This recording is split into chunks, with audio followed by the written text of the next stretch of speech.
So I invited 4 people up here who have a lot of experience doing just that, marketing, selling, and using assessments in various different situations.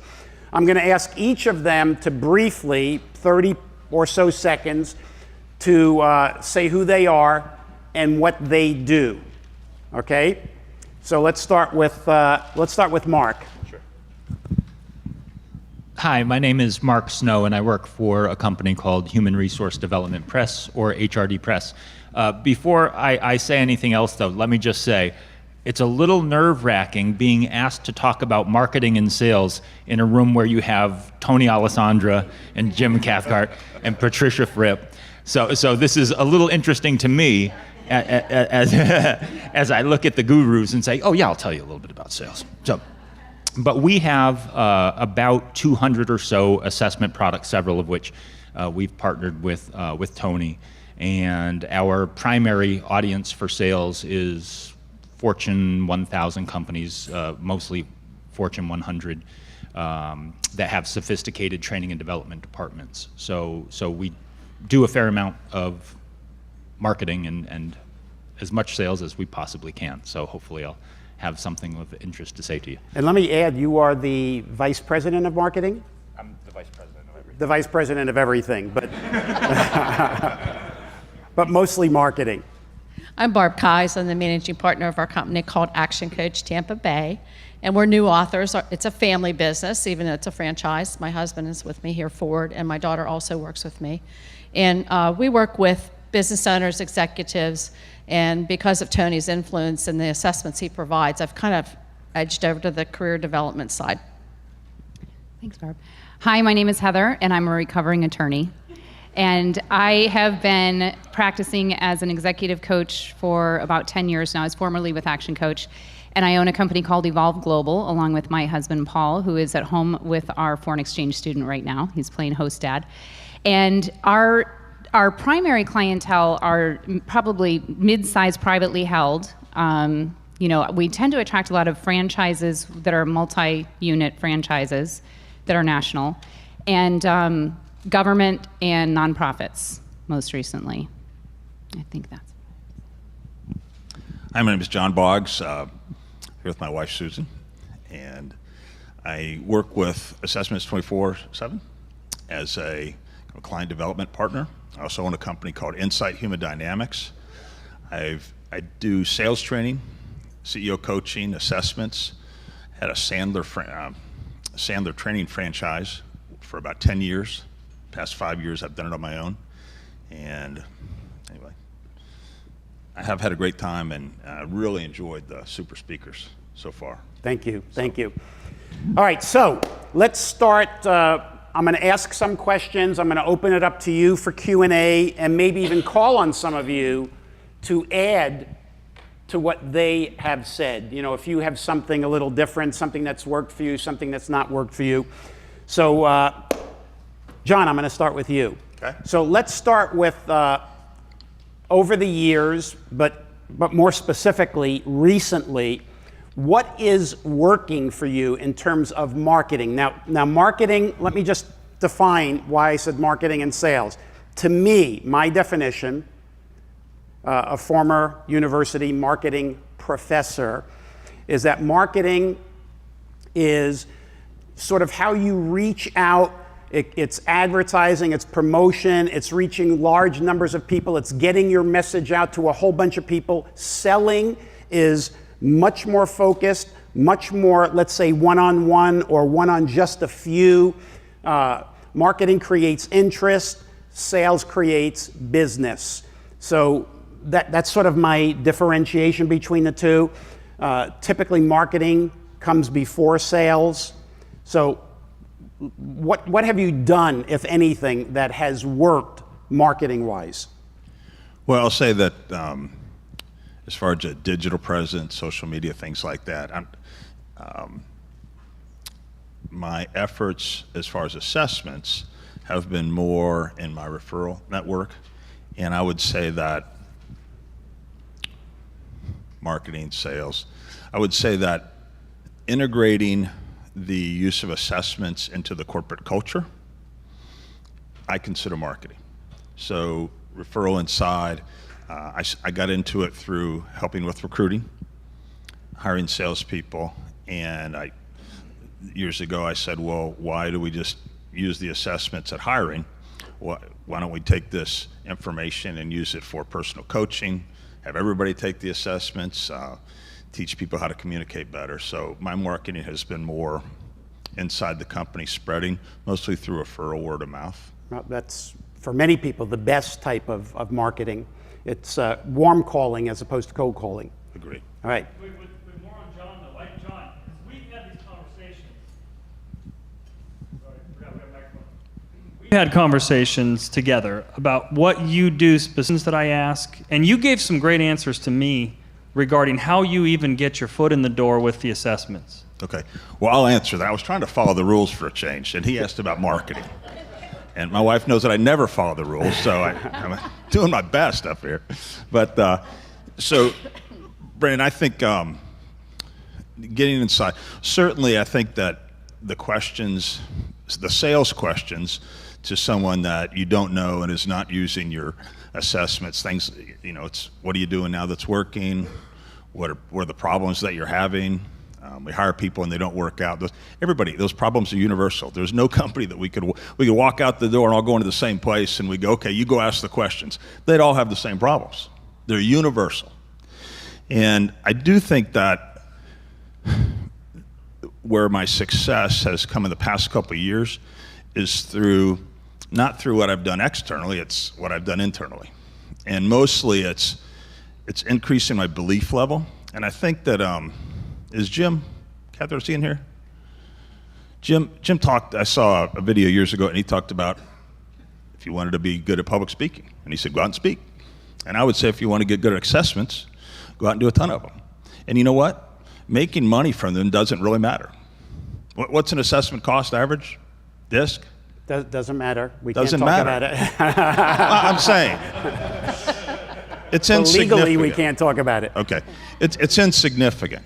I would say that what it does, so especially if you all have companies and clients of some kind, and so the easiest, the warm calls, you have a company that you do business with and maybe they do coaching with you, but they don't use your assessments. You go in, that's a warm call. You go inside and they're your beta site if you haven't done a ton of them. And you go in, and especially doing assessments with people that you know and that you've coached, gives you the internal data points and develops your gut feel on how accurate they are. And then when we talk about debriefing them, is anybody that, you know, you superstars like Steve, don't even, you know, think about, but the people that don't do thousands of them, have you ever gone in and the CEO has asked you to do an assessment and you say, I don't know if I'm up to this. I don't know the answer to every question. Just a show of hands. Anybody ever feel that way? What's the answer to that? What's the answer to that question? When you go in and you don't know all the answers, what's that? Well, certainly you do that. And some people in here have helped me. I called Steve, I won't say that, but I call people and I say, I need help. I need your opinion. I know what I think. I want your think. And they just, boom, look at it. That's a help. But when you go in there and ask them, let's say you couldn't do that. Who knows that person better than anybody else? They do. Ask them what they think. Yeah, exactly. You know, that's a sales conversation. Because you all know that if they don't buy the assessment, if they don't buy the results, is there any chance of helping them improve? None. And so a lot of it is doing a ton of them, getting inside and then saying, hey, if you do it properly and they buy the assessments, they'll say, you know what? I talked to so-and-so. That really helped me. And the next thing, then managers will call you in another department. They'll say, hey, you do that for Jerry. Can you do that on me? Can my group do it? And eventually you'll be on every desk in that company. So that's inside. That's a great one. The one thing that I will tell you that's really worked is I bundle. I think that we talk. I think Tony, I got this from you. You told me a number of years ago. You may not have known. You said that this company told you that if you had all these 4 assessments, that they'd know everything about a person that they needed to know to make a good decision. So a number of years ago, I made a decision to do George's. I've done DISC, motivators, and the Hartman Value Profile, whatever group you do it in, and I also use Wonderlic. Which we don't say here, but I think that IQ is a good part of it. I think that you could have the style and everything else and not have the mental horsepower to do the job that you need to do. We differ, some of us, on that. But so I just say, look, if you want to do that, it's $500. And they're not buying the assessments, they're buying you and your interpretation. And I will tell you, Brandon, to your point, I said, aren't there hundreds of different assessments out there? And my wife is the chief people officer. She gets how many emails a day? Right? Hundreds of emails a day. Hey, we got the best assessment. Are there some that are better than the ones that we have access to? Sure. It's irrelevant. They're buying you, as Steve said. They're buying you. They're buying you to help them close the gap between where they are and where they want to be. If you can help them do that, they'll pay you a lot of money. If you can't, they'll find somebody else. All right, let's have Heather. Okay. From a very practical perspective, I would agree that most of my clients come from referrals, and the rest of them probably originated in public speaking at some level. So I want to give you, some very practical marketing tips that maybe you can take and just expand on your own. Because I know for me, sometimes I just want to hear, how did you do it? How did you get that client? Because then I can model it. And so please tell me your tips too. So one of the things that's been very successful is speaking in front of industry associations or other organizations that have multiple business owners. So one example is I spoke in front of a women in business group that's loaded with different CEOs of small or mid-sized companies, as well as nonprofit organizations. So just a number of different women from different organizations. And I did a strategic planning session for them as part of my coaching practice, and I slip DISC in everywhere I can. Everywhere I can, I'll throw that in as an add-on, and do some training on DISC, and I'll wrap that up with some, leadership training. And so from that one event, with probably 35 women in the room, I got so much spin-off business from all the different entities. In addition, one of the entities happened to be the United Way, who's in charge of 82 agencies in Southwest Florida. And so in addition to working for United Way and doing all their profiling, they're introducing me to a number of their partner agencies that they're supporting. And then from there, I also just recently got a full-day speaking engagement for a group of 100 nonprofits in our area as well. So you just look at what can one speaking engagement mean for you. Now that one I did pro bono. I have a policy of how many pro bono speeches I do, but they're pro bono with a DISC profile. So that's kind of, I guess, only semi-pro bono. So that's one very practical example. Another one that's sort of random is we live in the land in Southwest Florida. I'm in Fort Myers. We live in the land of charitable organizations. And so I don't know how many of you feel that same, where there's an event you could go to every single night of the week and still not make all of them. And so every single event in our area asks for live auction items or silent auction items. And so I just created a flyer, which is either a team training for your team or a free assessment. And I don't call it a DISC assessment. I just do a free personal coaching session. And just talk about what the benefits are of them taking that. So what happens is now I'm marketed in front of the hundreds of business leaders that are going to this $500 a plate black tie event.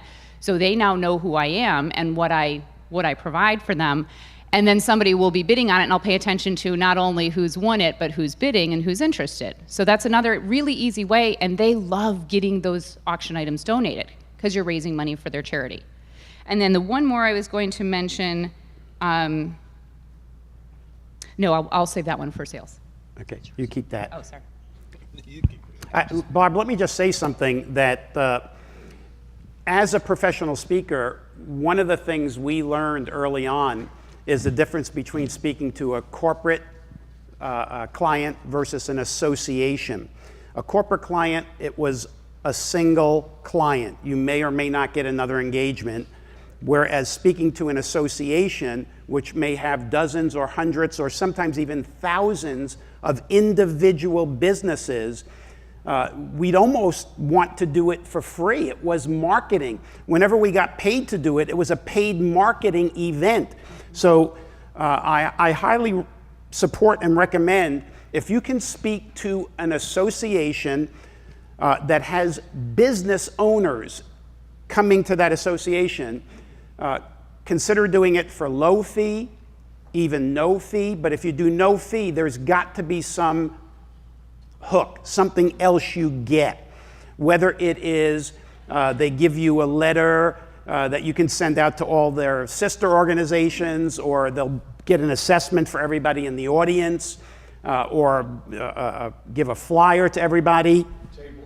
A tabletop. Tabletop. Okay, you know, where you can have a little booth where people can come up to you after your talk. But anything like that has, over the years, been an incredible marketing tool. So thank you.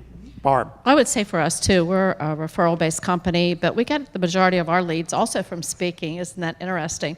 And really earmarking who your audience is and what you're going to provide for them is really important. One of our biggest referral sources are CPAs, because they are not necessarily as talented in the marketing and sales arena as they could be. And you have to make sure that you use the language that they understand, so you don't talk about sales and marketing, you talk about, what do we call that? Business development. Word of mouth marketing. Yeah, word of That's what we mouth. called it. And it's really great, because once you get that, either do it as a pilot project and then you bring in the assessments, or we also do a first ones on us. That's how we will get in to do management training, and then the assessments follow. We don't lead with assessments, we lead with knowledge and what you're gonna get out of it. And we teach them and train them. That would be what I'd say. Okay, so my model is, I guess, a little different, and maybe taking a step back tactically, in that I'll kind of go a little marketing 101 on this. So the first thing that I would recommend is that everyone be crystal clear about what it is you want to sell. Just know what you want to sell. Do you want to sell assessment units? Do you want to sell coaching sessions? Do you want to sell training days? What is it precisely that you want to sell? Figure it out. Or if there's multiple, try multiple things. And then figure out, to the best of your ability, what your target client wants to buy. Okay? Because they don't want to buy what you want to sell. No one, and it would be great if it happened, no one wakes up and says, you know what I really need today is to buy some training days from someone, right? They have a pain point that they're trying to address. So figure out what your target client is looking for, and then go from there. So there's a really good reason that Google works, right? Because Google is a trustworthy source to get an answer to your question. Okay, we all agree with that, I hope? Okay, and then there's a reason why Wikipedia comes up early in searches, and it's because it's a reliable place to get an answer to the question, not a pitch. Okay, there's no pitch on Wikipedia. It's answering a question. So think about that as you create marketing, whether it's a flyer, whether you're doing a seminar, whatever it might be. When you're creating any of that marketing material, are you answering the question that they have? And then match your service to that. And the last thing I'll say is test multiple things.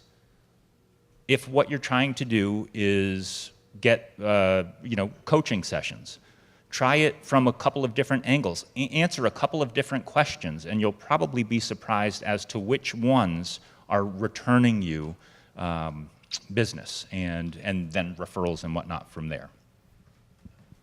Now, is there anything that any of you tried, either marketing or sales-wise, that did not work?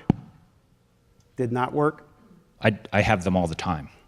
Okay, part of my business is failing at marketing a lot. Okay, so, and I'm sorry, I'll be brief. One of the things that we find more and more doesn't work is overgeneralized materials. Pretty flyers with product information sent out to as many people as you can. If you're not there hands-on to walk someone through how it might relate to the pain point that they have that they're hopefully trying to fix, then you've already lost. So I would say with your materials, be as specific to answering a good question as you possibly can. And don't try to sell right off the bat. Just answer the question. Let me just play off of that. We're all familiar with the concept of features and benefits. All too often, the way I'm going to use the general we, not necessarily you, but all too often we sell feature-based. If you read your material on your flyers and on your website, it is we, me, I, sort of like what Fripp had up here, the I versus you. What we need to do is focus on not the assessments, but the solutions that we provide. Right? The assessments are simply a way to do that. The assessments, to me, from a coach and consultant's point of view, you are like a doctor using an MRI. That's what an assessment does. It's like a business MRI, where you get to look inside the people and the company and diagnose the situation and come up with some sort of solution. So, I was just going to say, a number of the distributors that I'm working with, the thing that does not work is selling assessments, that nobody buys assessments. So I think that any talk of assessments or how great your assessment is totally dismissed, hurts your cause. And it's like you say, I mean, you wouldn't go to the doctor and they'd say, we're having a sale on x-rays this week, and you go, no. You might want to see if your leg was broken or not, but you really don't give a damn about the x-ray, so don't sell assessments. That's really good. This is going to sound really simple, but it is the truth, and it's something that I became really aware of within the last couple of years, is that what really doesn't work in marketing is when you don't market. I mean, when you don't have a very specific marketing plan for how many disc profiles or disc assessments that you want to sell, then you end up getting whatever you get. And that's what we did for years. And we built up a nice sized disc business, just picking them up, because one thing that we've been very successful at is developing client relationships that stick. And so if we sold it to you 8 years ago, you're probably still using it. And we have lots of clients like that.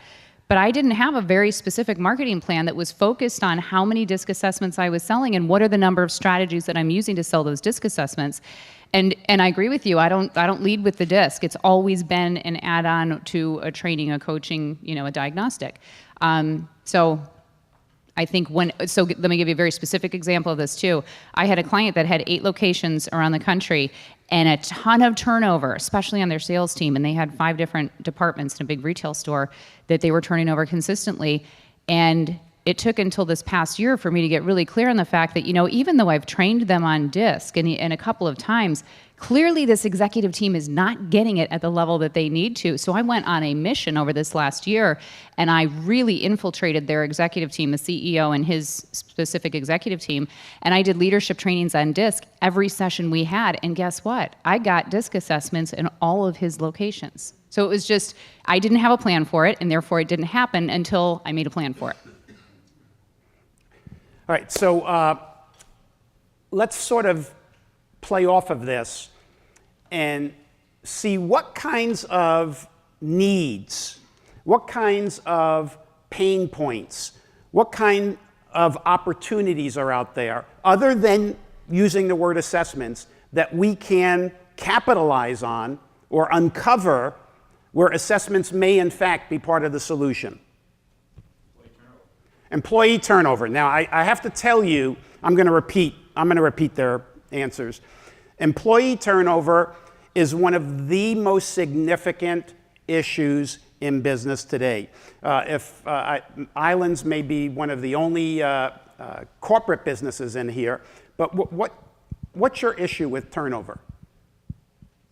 Well, one of the issues is we don't know what causes it. We think we know what causes it, but we don't. All right, so one of the reasons is they don't know what causes it. They think they do, but they're not sure. What? And if I elaborate on that, it's just, people quit. I mean, is it the culture? Is it the way they're treated in the onboarding process? Is it, I don't like serving people? Those are the questions that you go, well, if we could better identify people, we certainly can rule out that they don't like serving people. But what about the percentage of turnover that you might have? Well, for the restaurant business, we're actually not that bad. But when you look at the percentage and the dollars that come with it, that's significant. That's why you want to look for a solution. Okay. Pam, did you have something you wanted to share? Well, you were trying to ask him about why people turn over, and in looking at different companies that I've been in, if they can try to do exit interviews, it helps. I have some people leave because they're so damn good, they're bored in a warehouse. They were trying to hire the best, and I finally said, you don't want to hire the best for that position.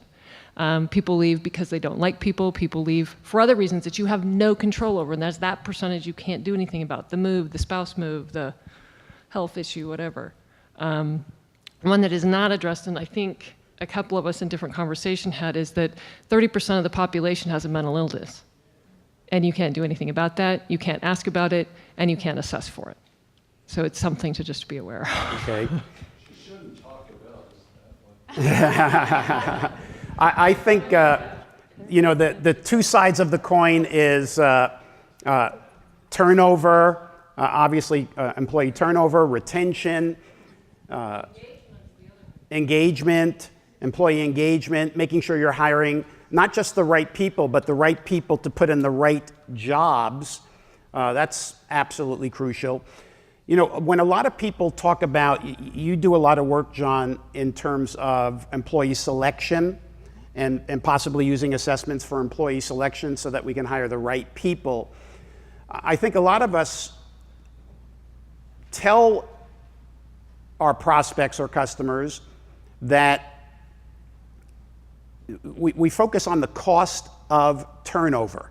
Right? If you hire somebody and they're the wrong person, what's the cost of turnover? And of course, the cost of turnover is obviously all the time interviewing and training, and maybe very much, I don't know how much emphasis we put on this, the impact it has on our customers if you hire the wrong person. There's an old saying that we have in the speaking business, we've all used it. What if you hire an employee and they leave? The bigger question is, what if you hire an employee, the wrong employee, and they stay? And the damage they can do to your customer base and your brand. But there's another issue about, what if I hire the wrong person? How much does it cost me? The other side, many of us never bring up, and that is, what if we don't hire the right person, but our competition does? And the impact it might have on our business. Because now we have somebody who is very good out there, who we might have been able to hire, who is now selling for our competition and taking business away from us. So both of those are absolutely crucial. Do I have any? Yes, Steve. I've noticed over the years of working with a lot of companies, and it's what I'm calling the postmodern experience, where the postmoderns today, they don't want to believe, they want to belong. So they don't want to believe in a mission statement, they want to belong to a family. So what I'm finding out is a lot of people, they don't want to work, they want to be a part of something. If they go in there and they're mindlessly doing a job, they don't like it. I think the average move in a lot of the companies I'm working with is 2.5 years, when 25 years ago it was a lot longer than that. Like, people aren't staying, they're mobile, they're moving around a lot. The other thing is, they don't want an explanation, they want an experience. So people want to experience the company. I've got companies, they got a big foosball table, they've got Wine Friday, everyone's in line to get in the company. No one wants to leave it. So there's experiences and over explanations. This is what you're going to do, this is how you're going to do it, we'll see you later. But you're a part of it. They have yoga in the morning. Work is no longer a place. I mean, things are really changing in the globe, and people are looking for more experience. They don't want images, they don't want words, they want images. So that's why we got the phones. Everybody's staring at their phone all the time. They don't want to have a conversation. They want to do it on their own and look it up on their own apart from another human being. So there's so many different facets of what people are looking for in work. If you're not providing it, you're going to have a lot of turnover. This is also happening in churches. So churches that don't allow you to belong but just force you to believe, they're out of people. Churches that don't give you an experience, they're trying to give you an explanation, they're out of people, because about 20% of the people I work with are ministers. So they're having a huge problem. 1,500 ministers are leaving every month right now, because no one's interested, and it's because they're too traditional minded. They're not moving with the culture. But anyway, those are some things to think about. All right. Let's just get Carol here. I just want to add to your list of cost of not having the right people is the lost business opportunity that didn't get sold or everybody else having to take over that person's job. The other thing is one company I consulted to, they shared back to me that one of their suppliers came in the business after we had done extensive training. They said, what has shifted in this whole company is the feeling, the attitude, the obvious alignment of the people. That impact was noticeable just in the feeling that this guy walking into the offices. So the cost of not having that is the opposite, of course. Thank you. Jim? Take the pressure off of Steve's answer. He's absolutely right. But at the same time, as long as people find their work meaningful, they stay there. If they feel like they're making a difference, like what they do matters, like they belong, that this is my tribe, you don't have to have yoga in the mornings or massage chairs in the lunchroom. You can have an ugly warehouse. If they feel they're getting a sense of meaning and purpose from what they're doing, they'll show up and they'll keep showing up and they'll smile when they're doing it. So yes and yes. Okay, thank you. Barb? One of the things I wanted to add to Steve's comment, Steve, I think you're right on with that. What I'm seeing is another big opportunity because people are moving and companies are changing so rapidly with their culture and who they really want on their team. They're getting a lot more intelligent about who they're picking if they're doing reading and learning around assessments. And what the opportunity is to be that person to help that employee that they want to get rid of go away quietly and safely and find something else. It's huge. It's a huge opportunity nobody's looking at. Any other comments? Tony, I'm sorry. Yes. I just want to say on the hiring the right employee. So I know that everyone wants to have that magic answer, the score, or whatever, but my kind of view of assessment. So my revenue model with companies that I work with personally is to get them to use it for recruiting. I think that's what Brandon was asking. So we use it for recruiting, and then we want to take it throughout the organization. But on the recruiting side, in my view, to prime the pump, you have to be in there working face to face. And so ultimately, I want to have a transaction business where I train the trainer, which is the HR, the people who do the hiring, and then when they use an assessment, they get it goes through my system. But to really be effective and have them hire the right people, so we talk about assessments being a third, depending on how you look at it. To me, that extra step there is the culture, which you guys alluded to, that you get the right person, right job, everything else. But if they're not going to fit in that culture, it isn't going to work. And that's the maybe the X factor, the intangible. Assessments don't show that. So if you're in there, what I do is I'll say, if it's a mid-manager and above, I'll say, well, let me interview them. And many times I do interviews, and so I'll go in there and I'll interview them. Certainly I can ask them questions that people at the company won't ask them for legal reasons and everything else. But it boils down to, if they have the credentials, if they pass, if they're at the top of the assessments, do they fit in the culture? And many of the top stars, they won't fit in that culture. And when we're doing workshops on this, can I ask the employees that are the incumbents, when you get someone coming in, what is the most important thing? How important are credentials and everything else, and how important is cultural fit? They say 70% cultural fit. And it goes back to that experience that you are talking about. They want to belong to the family. That's the most important thing, is everyone, compensation, number 3, number 5, wherever it is, it's the experience that they're looking for. Doing the employee selection arena could be a very lucrative arena.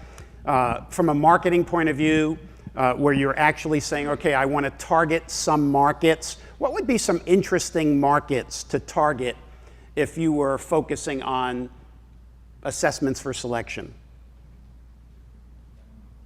Yes? Municipalities, government, because once they hire, they have a very difficult way of getting rid of them after their probation time. All right, so municipalities, government, those. Anybody else? Any broader look at where we might find good niche markets? Anywhere where people are the differentiator. Anywhere where people are the differentiator. Jim? Hospitality industry. My son is the director of human resources for a Four Seasons Hotel in California.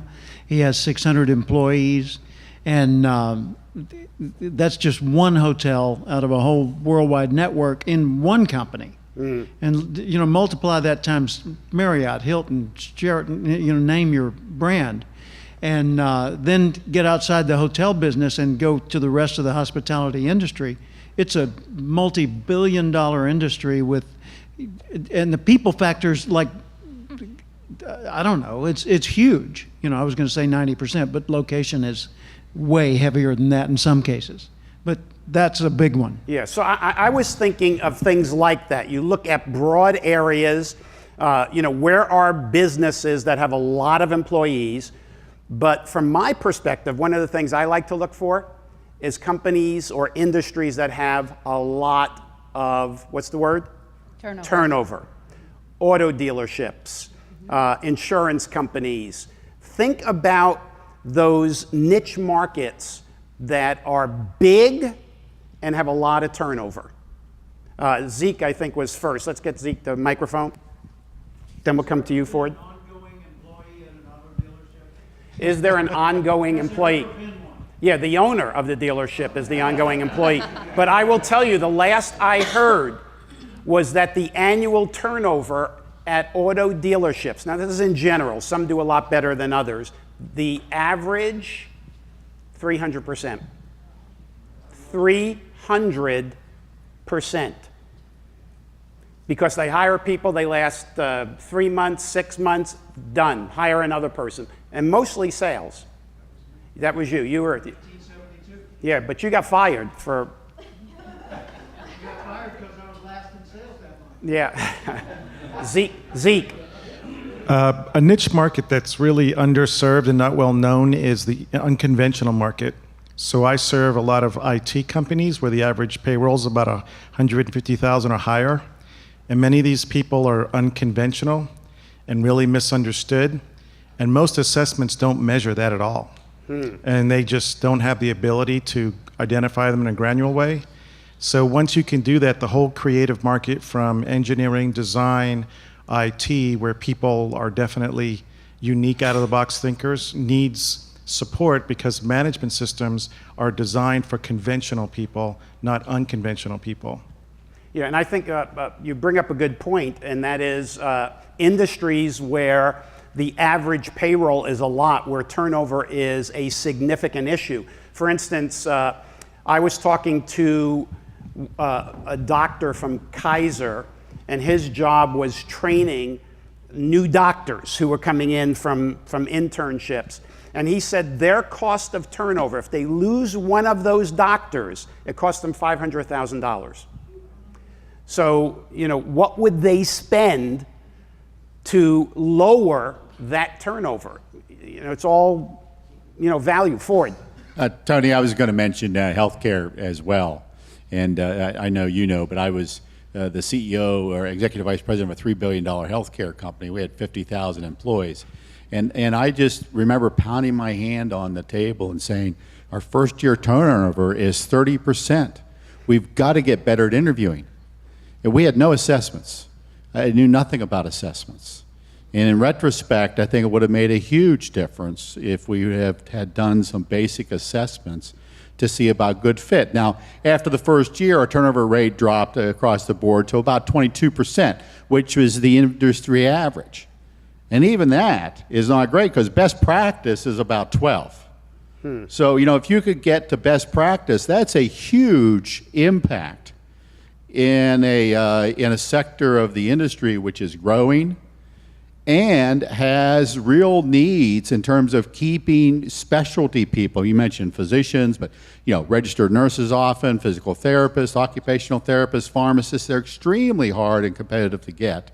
So if you get the right one, you want to make sure you hang on to them. It can make a huge financial impact on the organization. So it's an area that I think still, you know, I'm not in that industry anymore, obviously, but it's still way underserved when it comes to using assessments to assist them in making better hiring decisions. Excellent.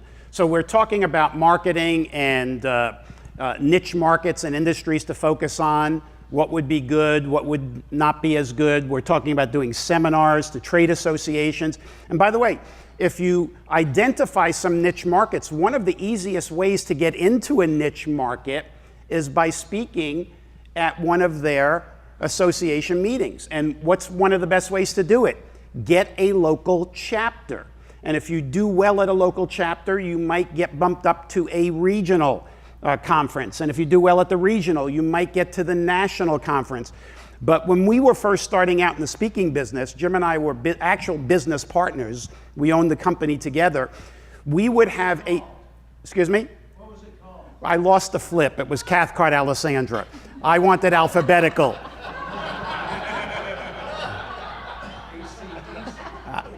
You know, it should have been Alessandra Cathcart, but I said, okay, let's flip a coin. And I think it was a two-sided coin, Jim.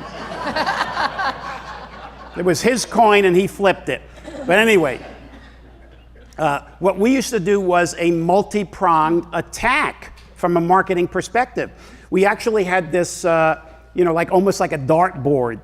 And, in the middle of the dartboard was the industry we wanted to reach. So let's say it was auto dealers, okay? Although that wasn't one of the industries we were targeting. And we would say, okay, how do we get known in this industry? We speak at local, regional, and national trade associations. We write articles for their trade associations. We see if they have blogs that of course they didn't have blogs back then, but I'm going to come to now, are there blogs that we could contribute? We look at all these various ways that we can reach and get visibility, because there's only two ways to get business in marketing. You go after it, or it comes to you. That's it. There's no other way. And if you want business to come to you, which really is ideal, those are the warm calls, right? You have to have a visibility out there. And these are ways to create visibility. All right? Put yourself out there. Be willing to do things at no cost to become known in the industry so that people start calling you. Any other interesting little twists or marketing ideas? Steve, let's do. Let me just pick up on that. I want to take off on what you said, and then I'll turn it to Steve. Okay. What Tony was talking about, I call surround, penetrate, and permeate. Surround, penetrate, and permeate. Draw a circle around the industry you want to go after, and say it's hospitality, for example. Then you ask yourself, if you're inside the circle as a hospitality industry person, when you look around you, what do you see? You see the industry associations, Hotel Sales and Marketing Association, the American Hotel and Motel Association is what they used to call it, and all the others. You see the industry associations that they deal with, like the American Society of Association Execs, Meeting Professionals International, ad infinitum. You look at the publications they read, you look at the websites they visit, you look at the inputs that they get from all the rest of the world, and you ask yourself, how can I show up in all those input sources, systematically over time, so that I surround this entire market? Wherever they look, they say, Bob, I see you everywhere I look. How do you do that? And you just give them a wry smile and let it go. But once you've got them surrounded a little bit, the next thing is to penetrate that circle, to get inside with one client that you're doing a freebie for, or a little small assignment, or anything. And then you say, let's document what we did so that I've got that as proof to show somebody else. And what you want to do once you're in there is permeate the entire system so that everybody says, of course we do business with Tony. Everybody in this industry does business with Tony. And maybe they don't, but it seems that way because everywhere you look, there's his ad. I mean, we were exhibiting at all those industry association meetings and getting our colleagues to come to split the cost, so it didn't cost us much. We were buying cover, inside front cover and back cover ads, full page ads in their membership directory. So we were absolutely certain, not their magazines, their membership directory. Way cooler. And in some cases, they say, well, we don't have advertising in our membership directory. let me be your first. Help defray your cost of your own membership directory. Oh, and of course you can do that on a website. Steve, So there you go. Steve, would you give me 1 second? I just want to say one other thing. You just brought up something in my mind that we used to do a lot of. And this is something that every single person in here can do from a marketing perspective. How many of you actually have customers? Can I see your hand? All right. So here's one of the things that Jim and I used to do. We would go to one of our customers that liked us. We're actually the one customer that liked us. And here's what we would say. And you can say this to every one of your customers. Number one, what associations are you a member of that you could recommend me as a speaker? All right, so it was everything that they were a member of. And could you recommend me? Would you sponsor me? Because I don't know if you know, many of these trade associations, they actually get companies that donate money to hire a speaker. So would you either recommend me or sponsor me to speak at one of the associations that you are a member of? So that was the first thing. Then we would say to them, okay, what trade associations do you go to? Do you attend to get business? And would you sponsor me at those associations where I will somehow build in a plug for you because you're trying to get business from that industry? So we're asking our clients to recommend us in two places: associations they're members in and associations that they are targeting as clients. Does that make sense? Webinars too. Excuse me? Webinars too. And webinars. I mean, there's a lot of interesting ways to I call it getting your ask in gear. All right, thank you. That is good. Oh, by the way, I don't see her here yet, but Catherine from PAN, you know, the Performance Assessment Network, who has a table out here, I was sitting next to her at lunch, and she said that they actually look for people like us to do webinars to their entire customer base. So if you are interested in potentially doing a webinar, go to webinar, just let Catherine know. Give her your card, tell her I'm interested in doing a webinar. They also ask for guest blogs. They're always looking for good blogs. This is a way to get your name in front of other people, other associations. Steve, now you, I'm sorry. Yeah, this probably is for just a few and not everybody here. My business is a little different because it's just me, so I'm trying to be like the Dr. Phil of the assessment world. So what I do is I get on podcasts. I'll talk to people that have podcasts. They'll get me as a guest on the podcast, and then all the podcasters know each other because they all give each other referrals. So I got on one podcast, and then I started getting all these different podcasts calling me.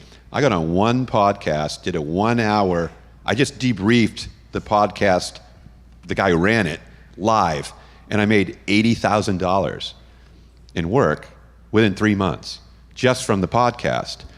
I put a blog post, rather than having my own big kick butt blog, I find blogs with like 80,000 followers, and I'll go on there and I'll put a post on there, and then, you know, your name lights up, they click it, it goes to your website. So I put a post on Tim Ferriss's blog and made $48,000 by putting a post on Tim Ferriss's blog and people clicking my name because I said something interesting.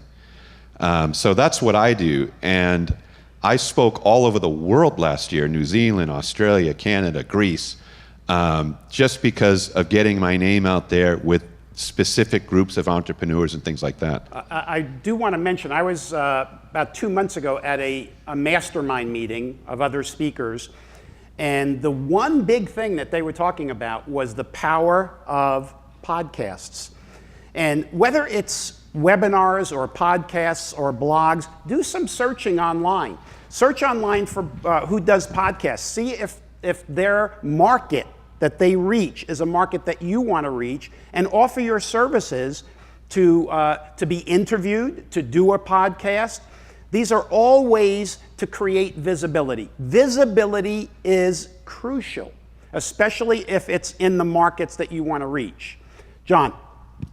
Just a little bit to add on to the sales note here. So in my business in the past, I always called on the CEOs, the owners, to sell sales training. And then assessments came along with the recruiting. But on the assessment side, depending on the service and the business that you're in particularly, certainly it's numerically it's much tougher to get into the CEO owner. They're busier. But if you can get into the HR or whoever does the hiring, a lot more companies use assessments today certainly than they did in the past. The problem is you can find very few people to interpret them. A lot of those are designed the same way. Yep. So when I'll get into a client, I'll say, let's say they hire me to do coaching or training or whatever, but we didn't talk about assessment. So they'll say, well, hey, I just hired this guy, I need to fire him. I go, really? How could that happen? And I said, they go, well, he passed the assessments. Really? And this was like the first week, high-paid salesperson. And I said, send me the assessments over that you used. Oh, we had 5 of them. Really? I just send them all over and I look at them. And the point is that the HR manager, lady, was good friends with the assessment provider. And they just got the passing score. Nobody knew what the hell those things talked about. So I go, that's no problem. Why don't you just do mine for fun? I'll do it for free. Well, once you've been in there, the key is that the service that you all provide them properly is that you interpret the assessments. Most assessment companies, they can't even provide somebody to interpret their own assessments. Is that fair? People that do it? That's absolutely, and they only sell one. The advantage here is that we have the market of multiple assessments, right tool for the right job. And it kind of reminds me, the analogy would be, Susan and I did some decorating a while back. If you want to go and redo your house or whatever, you can hire a designer, and they can charge you a couple $1,000 a buck. Or you can go to a place like Ethan Allen or whatever that has their own designer. They just want to sell furniture. They've got some really great designers in there, and they don't even charge you anything. That's kind of like you all. They can get the assessments, but you come with it. You're the value that they buy. The assessments are the vehicle. And from a sales and marketing, it's a lot easier to get in there through that door sometimes and then work your way throughout the organization than it is to get in the front door with the CEO. Let me ask the group here, is there anybody that is doing something on a sales or marketing point of view, or even a usage, training point of view, that is really working for you that you might want to share with the group? Tony, I've got one that I want to share. Okay, great. One thing that's been really helpful for us is going deeper into a client. So if you've worked with a client in the past and you haven't gotten multiple engagements and infiltrated the entire organization, one of the things that we've done is we created an online video training for DISC, and we call it an onboarding. It's an onboarding video, so that every new hire that comes in, they take their DISC assessment, and then they watch this online training video. And ours just happens to be hosted on Kajabi. So we've got a 5-session, and it's very introductory, but it's just enough so that the new hire, when you think about the purpose of onboarding is all about having the new employee feel welcome, feel like they belong in the company. So they come in, they take their assessment, they get to learn more about themselves, they get to learn about others, and one of the first things they think is, wow, this company cares, because within the first 2 weeks of hiring me, they're teaching me about me. This is great. So that's one piece of it. Now, the next thing that we do actually came from, I have to give credit where credit is due, one of our clients, in a conversation we were having, we created this program where we have this playbook. And in the playbook, department by department, we have every DISC profile on there so that when the new employee comes in, they do their online video training, then they get their playbook and they get to see, oh, here's what my colleagues are and here's what my boss is. So now I know how to behave and how to adapt my behavioral style to really fit in and do a good job in these first couple of weeks. Can you imagine taking the mystery out of, the stress of people? Some people have a very hard time when they first get into an organization. If you can take away some of that stress, your onboarding process is successful. So that has, I think, done a really good job in keeping our consistency, because no one else is offering that in the assessment business. Yeah, so let me mention something. Because everybody is here, you're getting 7 months free unlimited usage of our DISC. I said it was matching, but it's collaboration report. Let's play off of that. Somebody comes in the company, you have all the other people's DISCs. Do you realize that you can take this new employee, take the DISC, and then do a collaboration report with every person they have to deal with or report to. You give them a single report on each person instead of just seeing their disc style. Now they have an individual playbook for each and every person, do's and don'ts. It's amazing or you're moving an employee to another department, or you have some conflict resolution where there's two employees or two managers who don't have control over each other but need to play with each other. Doing one of these collaboration reports helps them understand each other and more effectively deal with each other. Zeke. To amplify on the playbook idea, for executive recruits, that's just like C-level people, I use something called a talent talk. And they made me part of the recruiting process. So when they're seriously narrowed down to a candidate, I meet with a C-level person that's a candidate, and I review with that candidate all the other C-level people on the team. Because one of the great fears that high-level employees or candidates have is, hey, am I really going to work with high-powered people here? Because I know my stuff. They have really good pedigrees. And so now for every C-level hire in 2 companies, in the hiring process, they fly me out to meet with the candidate, and I spend the whole day reviewing the entire team, the culture, and very frank and transparent conversations.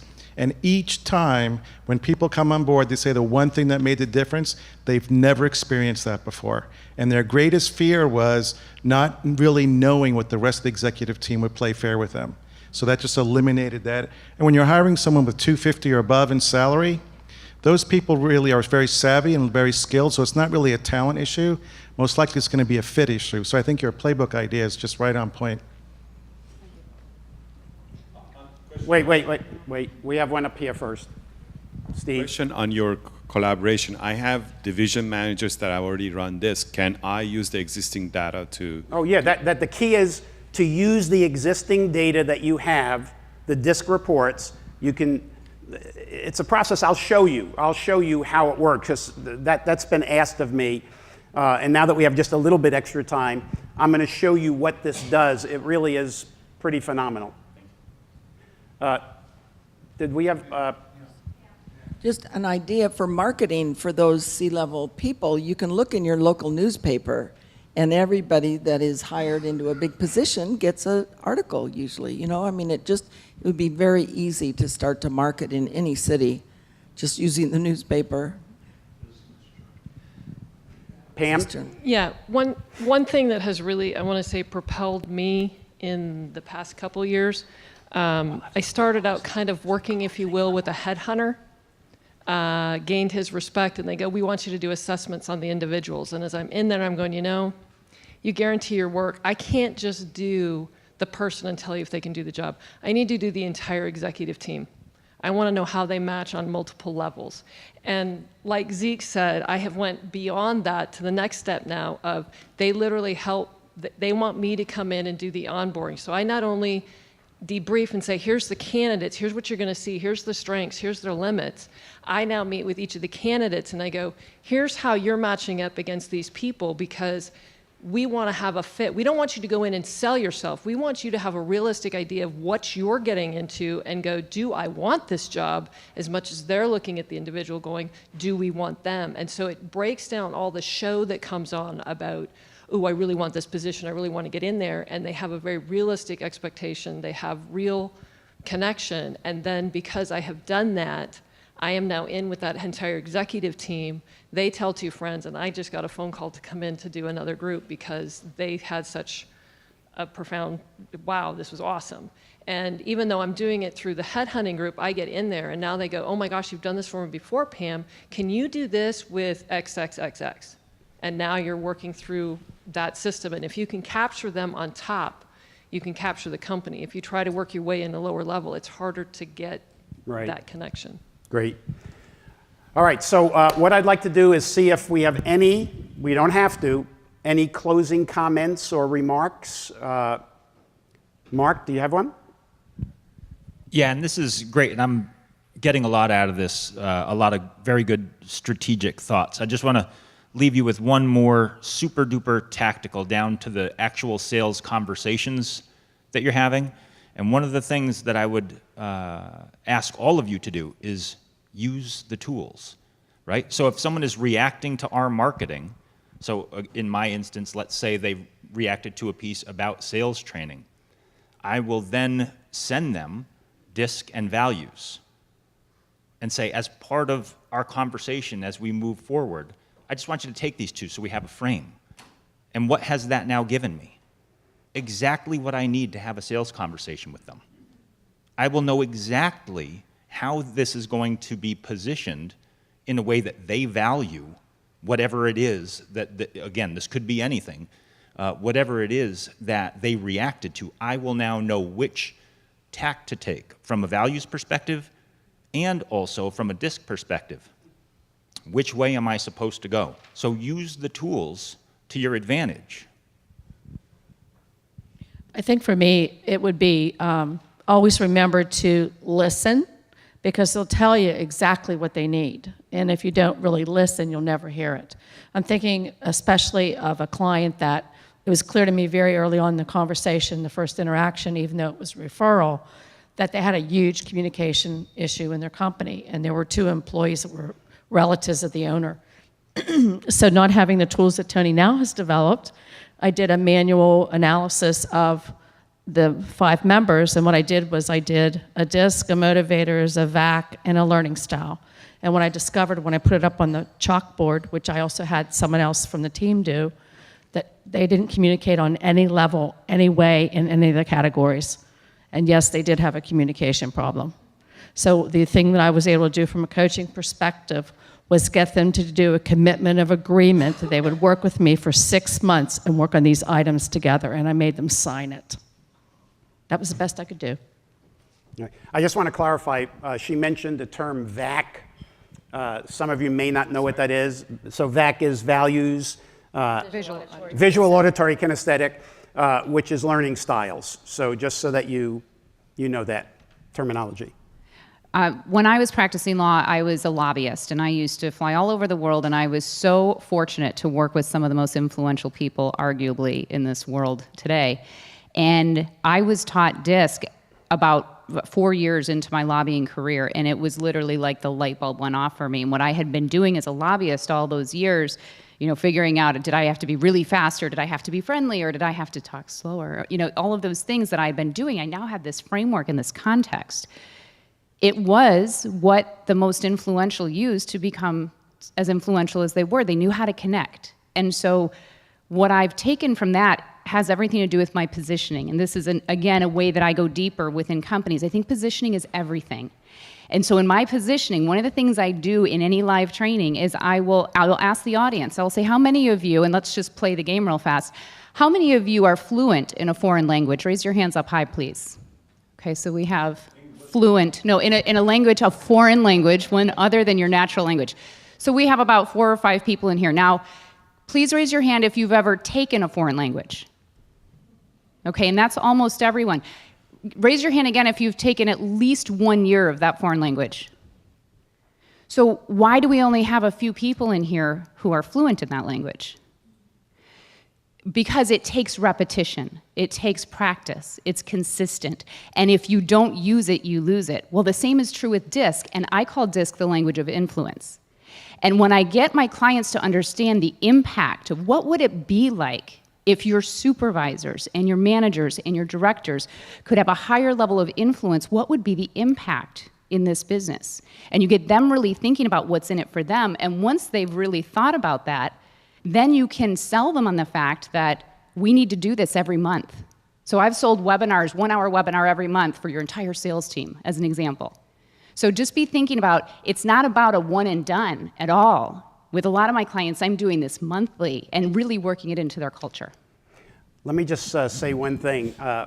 So something you said reminded me of something that Fripp said about how to open a speech.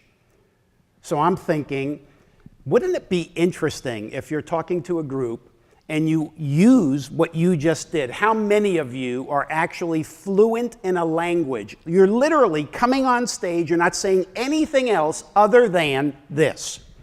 How many of you are fluent in a foreign language other than your own? And you see how many hands go up. How many of you have taken a foreign language for at least 1 year? Everybody else's hand goes up. How come you are not fluent? And it's because of repetition, blah, blah, blah, blah, blah. And what I want to focus on today is how to make you fluent in the language of influence. Something along that line. I think it's powerful. Well, now that I know that Heather was a lobbyist, I just know that you caused all this mess. Caused the mess and then left, right? You're the one. My closing comment, I just wanted to thank Tony and Brandon and Suzette and Ashley and everybody that made, this has been a great time to get together with you all, and I've really enjoyed it. Why don't you give them a big hand?